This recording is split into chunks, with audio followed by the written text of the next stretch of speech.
جوها اثنين من أهل الله، الله رسلهم، قالوا لها راح نسوي لك عملية، لابسين أبيض ووجوههم تنور.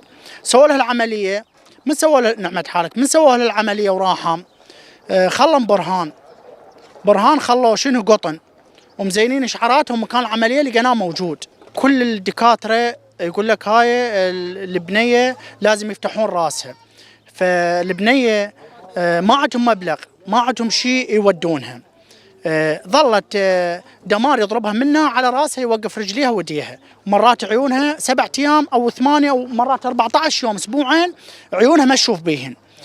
فوجهها شلون عرفنا وجهها ينور؟ عرفنا هم مسوي لها العملية. من قعدنا الصبح الظهر كان شعرها قبل العملية يقع، من قسلم شعرهم بعد ما يقع.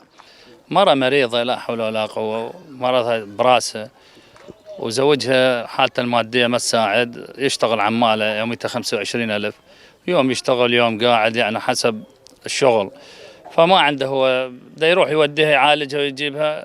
الدكاترة خصصوا لها عملية، العملية ما تقارب يعني تقريبا أكثر من دفترين، فهو ما عنده إمكانية يسوي لها عملية، خلاها يم الله وعلى العلاج. بقدرة الله سبحانه وتعالى نزلت عليها ملائكة صالحين وسووا لها هاي العملية ونجحت الحمد لله والشكر، وتشافت من المرض، وهسه حالتها يعني الصحية حيل زينة. الحقيقة كما هي من تلفاز نيوز.